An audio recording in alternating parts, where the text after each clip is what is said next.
Hello বন্ধুরা, কেমন আছো সবাই? আশা করছি সবাই ভালো, আর আমিও খুব ভালো। তো ঘুম থেকে উঠে দেখছি মা ধান সেদ্ধ করছে, আর এদিকে বাবা জাল নিয়ে পড়ে আছে। আর এই যে জালটা দেখতে পাচ্ছ, এই জালটা আমি আমার বাবা মিলে তৈরি করেছি। আর এরকম একটা না, 19টা জাল, 19টা জালের কাঠি বেঁধেছিলাম আমি আর আমার বাবা 2017 সালে।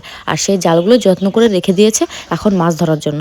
তো মা ধান সিদ্ধ করছে, আর এদিকে বাবা জালটাকে পরিষ্কার করছে, আর আমি উঠে একটু ভিডিও করা শুরু করে দিলাম। আর জানো কতগুলো মাছ পেয়েছে আমাদের, ভাবলে তুমি অবাক হয়ে যাবে। তো এরকম জালের কাঠি কে কে বান্ধব করে সেটা কিন্তু অবশ্যই কমেন্টে জানাবে। হ্যাঁ, তো দেখো কতগুলো মাছ, দেখো মাছ, অনেক মাছ, 4টা মাছ পাইছি। অনেকগুলো। এতগুলো মাছ আমরা কেমন করে খাবো সেটাই তো বুঝতে পারছি না। তো যাই হোক, মাছ নিয়ে পড়ে থাকলে হবে না। তো তারপরে আমি বিছনা গুছাতে চলে আসলাম, আর এদিকে বিছনা গুছিয়ে নিচ্ছি, তার কারণ আজকে অনেক কাজ আছে। তারপরে আমি হচ্ছে তোমার আলু সিদ্ধ করিলাম, লাল আলু, মিষ্টি আলু। আর এদিকে মাকে জল গরম করে দিচ্ছি, তার কারণ মা জামা কাপড়গুলো ভেজাবে, মানে আর কি মশারি টশারি, বেড কভার কভার এইগুলোই। তো তারপর আমি ভাত বসিয়ে দিয়েছি, শুধু আমি ভাতটা নামিয়ে দেবো, মা সেটাই বললো। তো যাই হোক, আমি ভাতটা নামিয়ে দিচ্ছি, আর এদিকে চাল নিয়ে আসছি। আর এদিকে দেখো মায়ের জন্য জল গরম করে দিলাম, আবার একটু হাত দিয়েও দেখলাম। আর এদিকে মা হচ্ছে জামা কাপড় ভেজাবে, আর এদিকে আমার বাবা বসে আছে। আর মাঝে একটু দেখছি আমি ভিডিও করছি, সেটাই কি বলবো আর বলো। তো যাই হোক, আমি এখন রান্না করতে ব্যস্ত, আর একটু ঢং ঢাং করতে ব্যস্ত।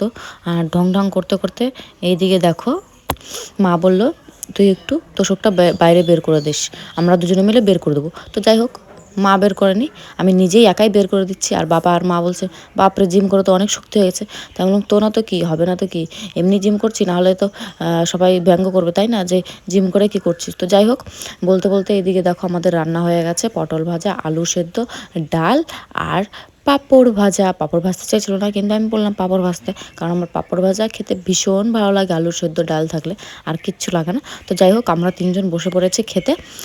তো খাওয়ার পরে মাকে বললাম যে তুমি অন্য কোনো কাজ করো, আমি এদিকে ধানগুলো ছড়িয়ে দিই।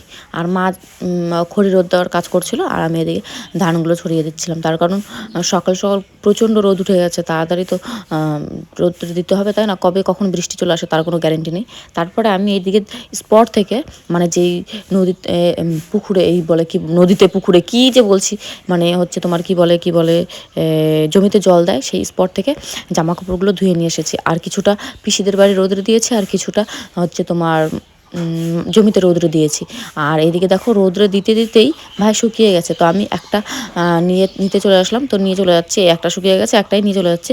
তো বাড়ি এসে তারপরে স্নান করে পুজো দিয়ে এবার হচ্ছে তোমার দেখছি যে ওইগুলোও শুকিয়ে গেছে, মানে বেড কভার, বালিশের কভার। তো ভাবলাম এগুলো নিয়ে এসে এগুলো ফিটফাট করে রেখে দিই। তো যাই হোক, ভিডিওটা এইটুকুই। তো কেমন লাগলো সেটা কিন্তু অবশ্যই কমেন্ট করে জানাবে। হ্যাঁ, তো ভিডিওটা আর টানছি না, তো tata bye, like comment share করে দিও।